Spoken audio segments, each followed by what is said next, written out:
Assalamualaikum warahmatullahi wabarakatuh. Perkenalkan, nama saya Sherly Nurayani Herliana.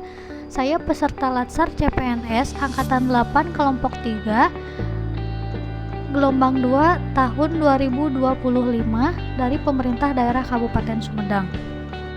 Pada kesempatan kali ini saya akan memaparkan tugas individu atau self-learning tentang teknik analisis isu Latsar CPNS Agenda 1 Sikap Perilaku Bela Negara. Pada kali ini, saya akan membahas tentang pengertian isu kontemporer, contoh isu kontemporer, isu kritikal, dan teknik-teknik analisis isu. Yang pertama adalah analisis isu kontemporer. Analisis isu kontemporer adalah kemampuan untuk menganalisa suatu pokok permasalahan yang sedang marak terjadi atau trending topik yang menuntut ASN untuk berpikir kritis, analitis, dan objektif terhadap satu persoalan, sehingga dapat dirumuskan alternatif pemecahan masalah yang lebih baik dengan dasar analisa yang matang. Selanjutnya, contoh isu kontemporer. Yang pertama adalah korupsi, narkoba, terorisme dan radikalisme, proxy war, money laundering, mass communication, yang di dalamnya ada cybercrime, hate speech, and hoax. Isu kritikal. Isu kritikal dipandang sebagai topik yang berhubungan dengan masalah-masalah sumber daya yang memerlukan pemecahan disertai dengan adanya kesadaran publik akan isu tersebut.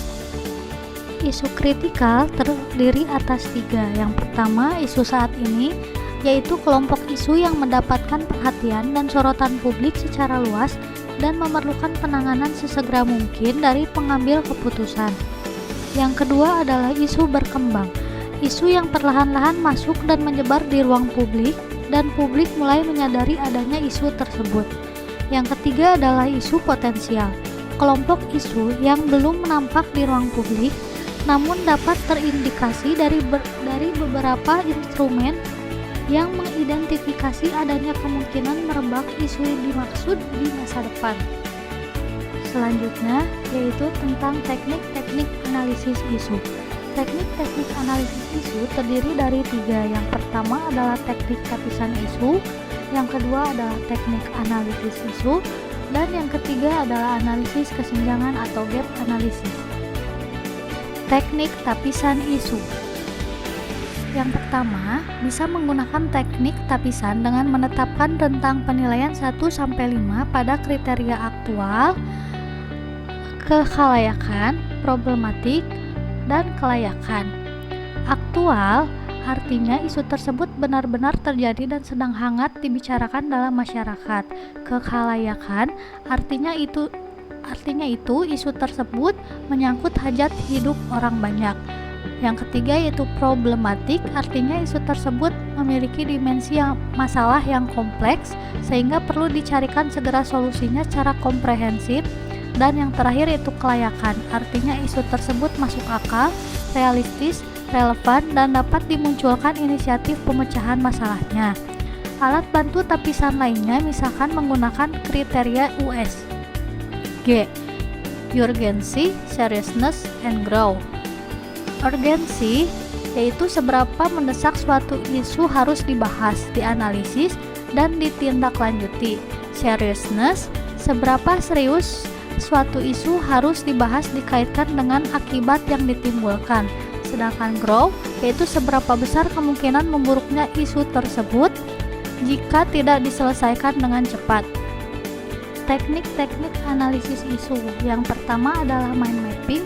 Mind mapping adalah teknik pemanfaatan keseluruhan otak dengan menggunakan citra visual dan prasarana grafis lainnya untuk membentuk kesan. Dalam melakukan teknik mind mapping terdapat 7 langkah pemetaan sebagai berikut. Yang pertama adalah mulai dari bagian tengah, yang kedua adalah menggunakan gambar atau foto, yang ketiga yaitu menggunakan warna, yang keempat menghubungkan cabang-cabang utama ke gambar pusat, yang kelima membuat garis hubung yang melengkung, yang keenam menggunakan satu kata kunci untuk setiap garis, dan yang ketujuh yaitu menggunakan gambar. Teknik analisis isu yang kedua yaitu fishbone diagram atau diagram tulang ikan. Fishbone diagram ini lebih menekankan pada hubungan sebab akibat. Prosedur pembuatan fishbone diagram dapat dilihat, yaitu yang pertama yaitu menyepakati pernyataan masalah, yang kedua mengidentifikasi kategori-kategori, yang ketiga menemukan sebab-sebab potensial dengan cara brainstorming, yang keempat adalah mengkaji dan menyepakati sebab-sebab yang paling mungkin. Analisis isu yang ketiga yaitu analisis SWOT.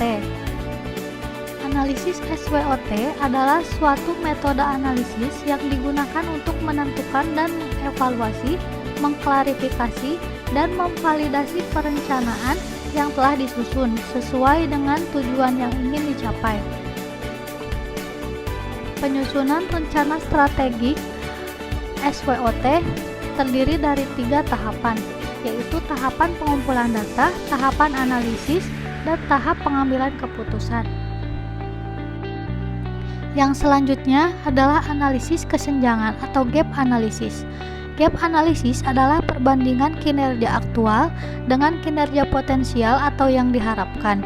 Metode ini merupakan alat evaluasi bisnis yang menitik beratkan pada kesenjangan kinerja perusahaan saat ini dengan kinerja yang sudah ditargetkan sebelumnya.